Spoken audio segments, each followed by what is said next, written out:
بسم اللہ الرحمن الرحیم۔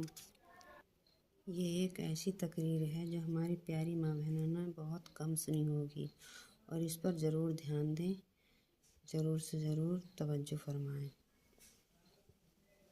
اللہ تعالیٰ اس نماز پڑھنے والے کی ہر دعا قبول فرمائے گا اور انشاءاللہ تعالیٰ اس کی قبر میں روشنی ہوگی اور دوزخ سے نجات پا کر داخل بہشت کیا جائے گا۔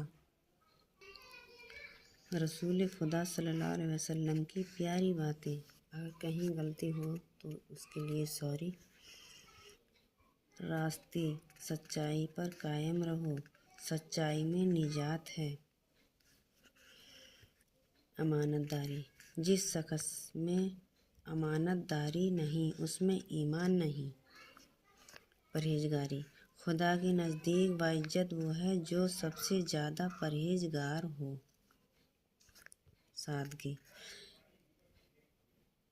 عیش پسندی سے بچو، اللہ کے بندے عیش و پسندی نہیں ہوتے۔ صرف خدا پر بھروسہ کرو لیکن اپنی کوشش اور محنت کو نہ چھوڑو۔ رحم دل، تم زبان والوں پر رحم کرو، آسمان والا خدا تم پر رحم کرے گا۔ اعانت، اپنے بھائیوں کی مدد کرنا ایک ماہ کسی مسجد میں مکتب ہونے سے افضل ہے۔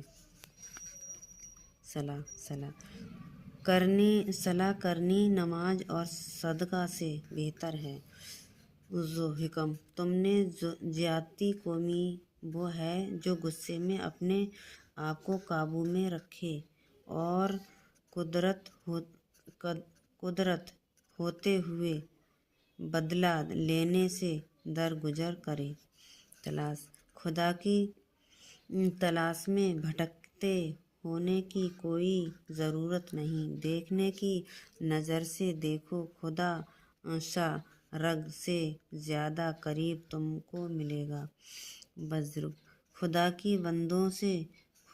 کے بندوں میں وہی شخص بزرگ ہے جو خدا کو محنت کی نظر سے دیکھتا ہے۔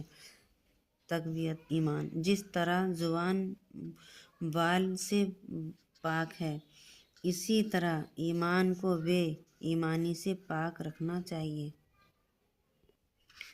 خیرات مال میں اضافہ کرتی ہے، احسان دشمنوں کو بھی زیارت کر لیتا ہے۔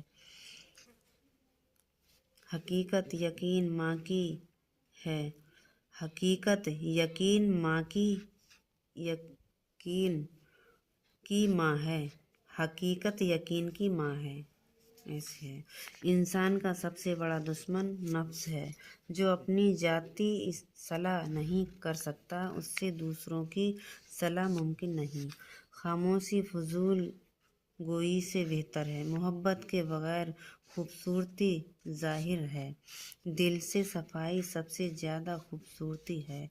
جو محبت آپ اپنے ماں باپ سے کرو گے وہی محبت آپ کی اولاد آپ سے کرے گی۔ دنیا ایک بھیانک ہے، تم کو اس میں سے وہی چیز ملے گی جو تم نے جمع کی ہے۔ دنیا میں سب سے مشکل کام اپنی اصلاح ہے اور سب سے سہل دوسروں پر نکتہ چینی ہے۔ امن چاہتے ہو تو اپنے کان اور آنکھ استعمال کرو لیکن زبان بند رکھو۔ عمر کے کسی حصے میں بھی عورت کو اپنی مرضی پر نہ چھوڑنا چاہیے۔ بیماری گھوڑے کی رفتار سے آتی ہے اور چیونٹی کی رفتار سے جاتی ہے۔ آدمی کو خود اس کی ذات کے سوا دوسری چیز نقصان نہیں پہنچا سکتی۔ عورت کا دل اس کے دماغ پر حکومت کرتا ہے۔ سچ بولنے والا دشمن چھوٹے دوست سے اچھا ہے۔ دوسروں کی غلطیاں بھول جاؤ لیکن اپنی ایک بھی نہ بھولو۔ زبان اگرچہ تلوار نہیں لیکن تلوار سے تیز ہے۔ جو شخص یہ چاہتا ہے کہ اس کی زندگی آرام سے گزرے، وہ اپنے دل سے لالچ نکال دے۔ خدا حافظ۔ یہ کہانی کو ضرور سنیں اور دوسروں کو سنائیں، اور ایسی پوری کہانی سنیں، تب پتہ چلے گا اس میں کیا حقیقت لکھی ہے۔ خدا حافظ۔ سب کو میرا دعا اور پیار، سب کو السلام علیکم۔